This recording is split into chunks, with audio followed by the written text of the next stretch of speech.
Malcolm Reeves had designed it himself, every angle deliberate, every measurement exact, the ceilings high enough to breathe in, the windows positioned to catch the morning light at precisely the right hour. He had spent 11 months on the blueprint alone, long before a single foundation stone was laid. He had done this because he understood something most men never learn, that the spaces a man builds tell the truth about who he is. He was 45 years old, an architect of quiet reputation and immovable precision, the kind of man who did not raise his voice because he never needed to, the kind of man who solved problems before they announced themselves. His firm, Reeves and Associates, had designed 3 public libraries, a cultural center, and more private homes than he could count. But this house, 14 Harmon Drive, was the only one that carried his blood. He came home that Tuesday evening the way he always did, measured steps, keys placed in his left hand before he reached the door, the small rituals of a disciplined life. He opened the door and stopped. Before door is open, tell me in the comments which state you're watching from, and don't forget to subscribe. Tomorrow's episode may touch a story that is still unfolding. Simone was standing in the foyer, his wife for 14 years. She was dressed carefully, too carefully for a Tuesday evening at home, and her posture had the stiffness of someone who had rehearsed what they were about to say at least a dozen times. Beside her stood a man named Darius. Malcolm had seen him twice before. A life coach, Simone had called him, a man of large vocabulary and thin finances. Behind them both, seated in the living room like a judge at a bench, was Celia, Simone's mother, a church matriarch, a woman who had never approved of Malcolm's quietness, who mistook precision for coldness and discipline for arrogance. Simone spoke first. She said Malcolm's energy was suffocating, that his rigidity had been poisoning the environment for years, that Darius helped her breathe, that for the sake of her peace, her healing, and her growth, she needed Malcolm to leave, to find somewhere else to stay, so that Darius could move in. She said all of this calmly, as though she had practiced the calm too. Darius said nothing. He stood with his hands in his pockets, eyes moving between Simone and the floor, a man performing comfort he did not feel. Celia said nothing either, but she watched Malcolm with the specific satisfaction of a woman who had been waiting for this moment for years. Malcolm stood in the doorway of the house he had built on land his grandfather had purchased, and he looked at his wife. He looked at the man beside her. He looked at the mother behind them both. He did not speak immediately. The silence in that foyer was not the silence of a man who had nothing to say. It was the silence of a man who had already decided everything. He said one word. Okay. No volume, no trembling, no pause before it. Just the word, clean and final, the way an architect signs the last page of a completed drawing. Simone blinked. It was a small thing, a barely visible flinch, but Malcolm noticed it. He noticed everything. She had prepared herself for the version of this moment but ends in raised voices and slammed doors. She had rehearsed her responses to his anger. She had positioned Darius beside her as a witness, a presence, a wall. She had brought her mother as an audience and a reinforcement. Every piece of the confrontation had been arranged to absorb his fight. He gave her nothing to absorb. He turned and walked to the bedroom.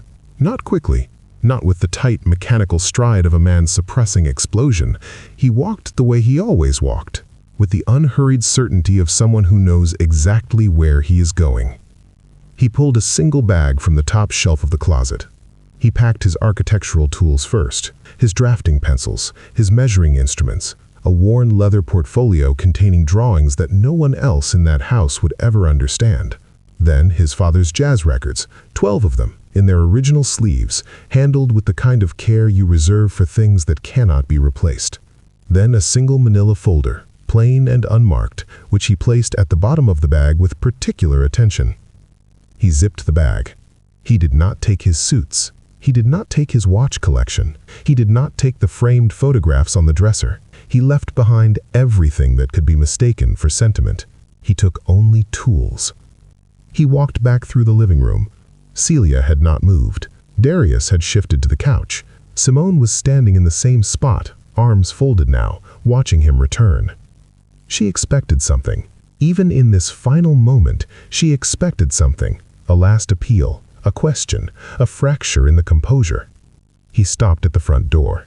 He looked at the door itself, not at Simone, not at Darius, not at Celia, just at the door. The hand-carved mahogany front door his father had built as a wedding gift. The old man had spent 3 months on it, had carved the pattern from memory, a design he said came from his own father and his father's father before that. Malcolm's hand rested on the frame for one breath. Then he opened the door, stepped through it, and pulled it gently shut behind him. The click of the latch was the quietest sound in the world. Inside the house, Simone stood in the silence he had left behind. It was not the silence of absence. It felt, in some way she could not name, like the silence of a man still present, still watching, still calculating. She had expected a war. What she got was something far more unsettling. The feeling that the war had already begun, and she had not been told. The studio on Clement Street was not comfortable. That was intentional. Malcolm had purchased it 4 years ago as overflow space for the firm. High concrete ceilings, steel frame windows, a drafting table positioned beneath the north-facing skylight because north light is the truest light. No direct sun, no flattering shadows, just honest illumination. He had never renovated it beyond function. He had never needed to.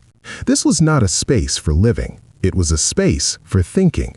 He set his bag down on the floor. He placed his father's records along the narrow shelf above the drafting table. He opened the portfolio and laid 3 drawings flat on the table. Not new work, old work. Drawings of 14 Harmon Drive, original blueprints from the year he designed it, annotated in his own hand, precise as a surgeon's notes. He stood over them for a long time. His grandfather, James Reeves, had come north in 1951, had worked 12 years as a laborer before saving enough to purchase land in what was then considered an undesirable part of the city. He purchased it anyway, built a modest structure on it with second-hand materials and the help of 3 men from his church. That structure no longer stood, but the land did. And on that land, Malcolm's father had later built the family home. And on that land, Malcolm had eventually built the house at 14 Harmon Drive.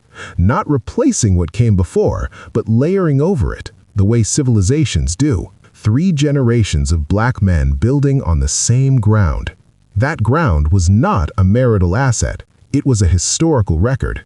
Malcolm opened the unmarked manila folder. Inside were documents, the original deed, the subdivision filing, a 2-page clause he had written himself and had notarized on a Thursday afternoon 7 years ago during a quiet lunch break, when the marriage was still warm, but something in him, some architectural instinct, had whispered that structure requires contingency planning. He had told no one about the clause, not Simone, not his attorney, not even his closest partner at the firm. A good architect always plans for the load the building will never announce in advance. He sat on the edge of the drafting stool. He picked up one of his father's records, placed it gently on the small turntable he kept in the corner, the one object in the studio that had nothing to do with work. The music filled the space slowly, warm, unhurried, a trumpet playing something that sounded like patience. Malcolm looked at the blueprints. He was not a man in retreat. He was a man at the drafting table, and at the drafting table, Malcolm Reeves had never once lost. The HOA meeting minutes from the previous year were public record. Malcolm had chaired the board for 6 years before resigning quietly when the marriage had demanded more of his evenings. He knew every bylaw, every approved color palette, every permitted modification, and every prohibited one.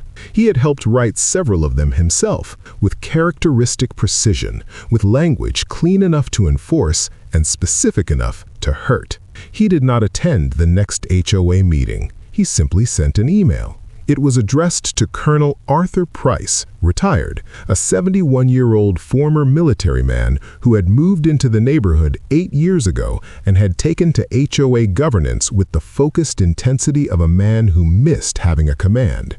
The email was polite, precise. It expressed a concerned neighbor's observation regarding several modifications appearing at 14 Harmon Drive, specifically a newly painted front trim in a color that appeared to fall outside the approved palette, and the installation of what appeared to be a prefabricated gazebo structure in the side yard, assembled without the required permit submission or board approval.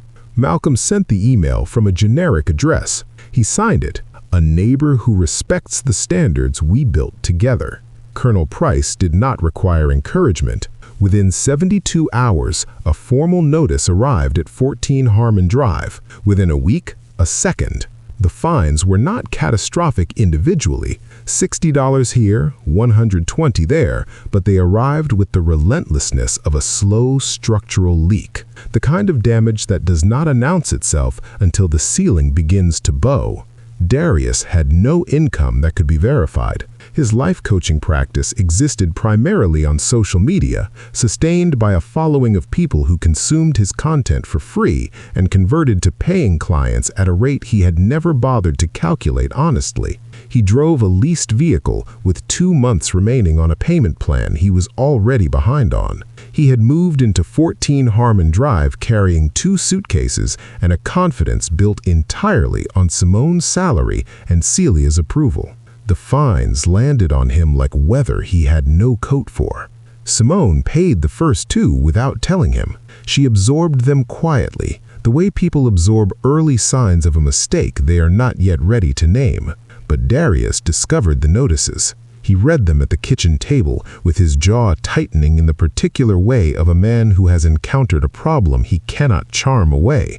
He called it harassment. He said the neighborhood was hostile. He said these things with the loud confidence of a man who had never read a single HOA bylaw in his life. Simone said very little. She stood at the kitchen window and looked at the side yard, at the gazebo that had seemed charming 3 weeks ago and now looked, in the flat morning light, slightly off-center, slightly cheap. She did not yet know who had sent the email, but something in the quality of the silence around her, the same silence Malcolm had left in the foyer, had begun to feel familiar. He arrived on a Sunday morning at 8:45, not because it was the most inconvenient hour, though it was, because the preservation easement required inspections to be conducted during daylight hours on a day when the property was occupied, with no fewer than 48 hours of written notice. Malcolm had sent the notice on Friday morning by certified mail with the relevant clause number cited in the subject line. He brought a junior associate named Prentice, 26 years old, diligent, and completely unaware of the personal dimensions of what he had been told was a routine compliance review. Malcolm wore his work clothes, simple, dark, professional. He carried a clipboard with the original blueprints attached. He rang the doorbell once. Darius answered. The 2 men looked at each other. Malcolm said, "Good morning. We're here for the scheduled exterior inspection, Clause 4.7, Historical Preservation Easement. It'll take about 40 minutes. He did not wait for a response. He stepped to the side of the door and began walking the perimeter of the house, clipboard raised, eyes moving between the structure and the blueprint with the focused neutrality of a man doing his job. Darius stood in the doorway. He had no language for this, no framework. A life coach operates on emotion, on narrative, on the management of how things feel.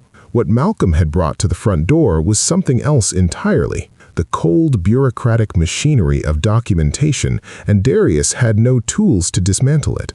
Simone appeared behind him. She was still in her morning clothes. She watched Malcolm move along the foundation line, crouching at one corner, making a notation, saying something quiet to Prentice, who wrote it down. Malcolm did not look at her. That was the part that reached her. Not his presence. She could have built a wall against his presence. It was the not looking. It was the way he moved through the space as though she were simply a variable that did not affect the calculation. He worked the full perimeter. He noted 3 points of exterior paint inconsistency, a mortar variation near the east-facing window that deviated from the original material specification by a measurable margin, a gutter bracket replaced with a non-matching finish. He documented all of it, quietly, without drama. At the front of the house, he paused at the door. his father's door. He looked at it the way a doctor looks at a patient, assessing, neutral, professional. He made 2 notes on the clipboard. Then he looked up, directly at the doorframe, and said to Prentice, "Restorable. Flag it for the record." He signed the inspection sheet. He left a copy in the mailbox, folded in thirds, precisely. He walked to his vehicle. He and Prentice drove away. He did not look back at the house. He never looked back at anything he had already measured. Celia Henderson had built her reputation the way certain women build cathedrals, slowly, publicly, and with the absolute conviction that God was watching and approving of every stone. She had been a senior ministry leader at Greater Restoration Church for over 2 decades. She chaired the Community Outreach Committee. She organized the annual Building Fund Gala with the efficiency of a general and the theatrics of a producer. She was the woman whose name appeared in the church bulletin more often than any elders, and who sat in the 4th pew from the front. Never the first, because humility, but never further back than the 4th, because influence. She had never liked Malcolm. He found his quietness suspicious. His success, in her estimation, was real but joyless. He did not perform abundance. He did not talk about his blessings in the way that made other people feel God had approved of him. And he had never, in 14 years, given her the deference she believed a son-in-law owed a woman of her standing. What Celia did not know, what she had never considered knowing, was that Malcolm's late father, Raymond Reeves, had served as the church's treasurer for 9 years. A quiet, meticulous man who kept records the way his son kept blueprints. Every figure in its place, every discrepancy noted in the margin, dated and initialed. Malcolm had his father's ledgers. He had found them 3 years ago during the clearing of his father's estate. He had read them with the patience of a man who reads structural reports, not quickly, but thoroughly. He had understood what the margin notes meant. He had said nothing. He had filed them in the same drawer as the deed clause and his father's records, and he had gone back to work. He did not take the ledgers to a lawyer. He did not take them to a journalist. He requested a private meeting with Pastor Elias Worth, a shrewd, politically careful man who had built Greater Restoration from 400 members to 4,000, and who understood, better than most, that institutional reputation is a load-bearing wall. Malcolm sat across from the pastor. He placed the ledgers on the desk. He did not dramatize the moment. He said, "My father kept these. There are 10 years of discrepancies in the building fund. I'm not here to cause problems. I'm here because I think the church deserves better financial oversight, and I'd like to offer my firm's pro bono services to help restructure the accounting framework." He slid a 1-page proposal across the desk. Pastor Worth looked at the ledgers. He looked at the proposal. He looked at Malcolm. He said very little, but when Malcolm left, the pastor sat alone in his office for a long time looking at the figures in Raymond Reeves' careful handwriting. And the way he looked at Celia Henderson from that Sunday forward was different, not hostile, just careful. The way you look at a wall you have just discovered was never load-bearing. Celia felt the shift and could not locate its source. That was the point. He called the program Blueprint. The first session had 11 young men. The second had 19. By the 6th week, there was a waiting list, and Malcolm had moved the sessions from the corner of his studio to a proper meeting room he borrowed from a historic preservation society 2 blocks away. He taught them how to read architectural drawings, how to calculate load, how to walk a property and understand what the ground was telling you before you broke it. He taught them the vocabulary of construction, not as a technical exercise, but as a philosophy. He told them that every structure begins as an intention, and that the difference between a building that lasts and one that collapses is almost never the materials. It is almost always the foundation work that no one sees. They were between 17 and 30. Some were still in school. Some were between jobs. One had recently left a situation he described in vague terms that Malcolm understood precisely. He did not press. He simply kept teaching. He partnered with a barbershop on Aldine Street, whose owner, Jerome, had been a friend of his father's. Jerome let him post the workshop schedule in the window and made quiet introductions to the kind of men in the neighborhood who connected things, who knew which young man needed mentorship and which city council member needed to be made aware of a program worth supporting. He connected with the Historic Preservation Society formally. He began consulting on 2 restoration projects, both buildings with histories that predated the city's memory of itself. A local reporter from a community publication came to the 5th session. Malcolm did not invite her. Jerome had mentioned the program to someone who mentioned it to someone else. She wrote a short piece. It was not dramatic. It described Malcolm simply as an architect giving back to the community that shaped him. The piece was shared widely, and in the community, the Black professional community that Simone had navigated with such careful image management for 14 years, the narrative began to shift. Not dramatically, not with accusations or public testimony, just quietly, the way light shifts in a room when someone opens a window. Malcolm was no longer the story of a man who had been pushed out of his house. He was the story of a man who had come home to something larger. Simone, meanwhile, had begun receiving questions at work she did not know how to answer. A parent had asked about the man living in the principal's home. A colleague had mentioned seeing the community piece and had paused slightly before completing the sentence. Nothing was said directly, everything was said completely. She was still the principal, still in the house, still outwardly composed, but the ground beneath her reputation had shifted by a fraction she could feel and could not see. He did not speak her name once. Not to Deja, who had been Simone's closest friend since graduate school and who had cried with Simone on the phone the night the confrontation happened, validating every grievance and affirming every decision. Not to Priya, who had organized the group's standing Sunday brunch and who had sent Simone a voice note saying she was proud of her for finally choosing herself. Not to Camille, who had known Malcolm longer than any of them and had still, out of loyalty, stood beside Simone in the early weeks. Malcolm did not approach them as a campaign. He did not engineer encounters. He simply continued being who he was, in places where they could see it. Deja had mentioned once, years ago, that her daycare had outgrown its space and she had dreamed of expanding but couldn't afford an architect. Malcolm remembered this. He called her. He said he had capacity for a pro bono project and that he would like to help if she was open to it. He did not mention Simone. He spoke only about the daycare, about the children, about what the expansion could mean for the families in that part of the neighborhood. Deja was quiet for a long moment. Then she said yes. Priya's mother had a porch that had been structurally unsound for 3 years. A contractor had quoted a figure she couldn't manage, and it had stayed on a list of things that never quite got resolved.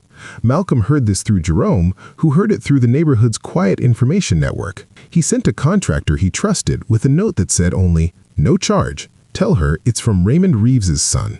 Priya called him. He answered. They spoke for 20 minutes about her mother, about the neighborhood, about his father's work. He was warm. He was present. He did not perform it. He had always been this way. Some of them were only now seeing it clearly.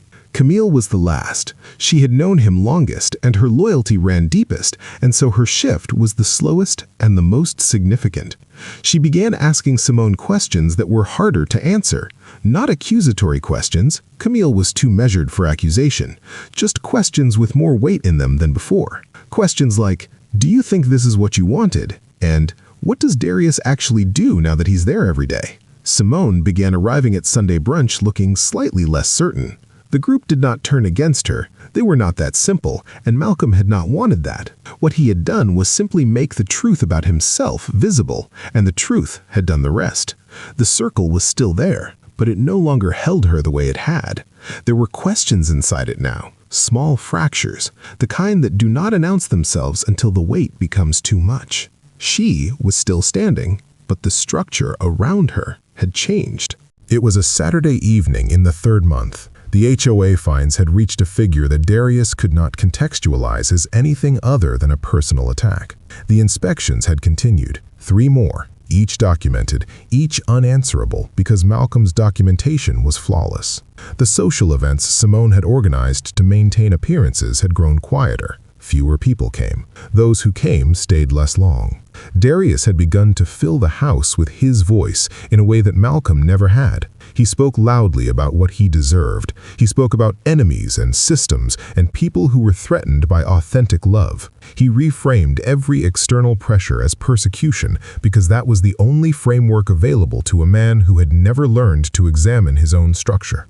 Simone had started to hear it differently. Not because her feelings had changed, feelings are slow to update, but because she was a principal. She evaluated people for a living. She had spent 14 years watching Malcolm solve problems with silence and precision, and she had mistaken his restraint for indifference. Now she was watching Darius meet problems with volume, and she was recognizing, slowly and unwillingly, the difference. That Saturday evening, she told him the equity from the house would not be available, that there were deed complications she did not fully understand, but that her attorney had flagged, that they needed to be more conservative. Darius stood in the kitchen. He had the look of a man who had been promised a building and arrived to find a blueprint. He moved through the kitchen to the front hallway. He had no particular destination. He was simply moving because the stillness had become unbearable. He stopped at the front door, Malcolm's father's door, the mahogany door with the carved pattern that ran from top to bottom. The design passed through 3 generations, carved with the patience of a man who believed what he was making would outlast him. Darius put his fist through it, not through the glass panel, through the carved wood itself, a clean, devastating break.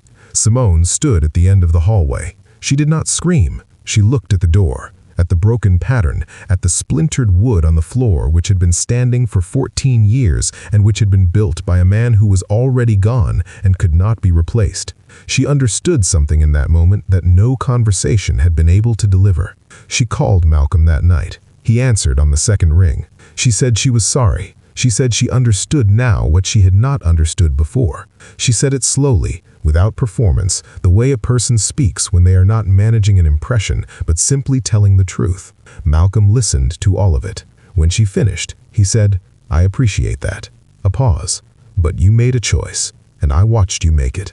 Now I'm making mine." He did not say it with anger. He did not say it with satisfaction. He said it with the same quiet finality with which he had said okay in the foyer 3 months before. He ended the call. He sat at the drafting table. He opened his portfolio. He began to draw.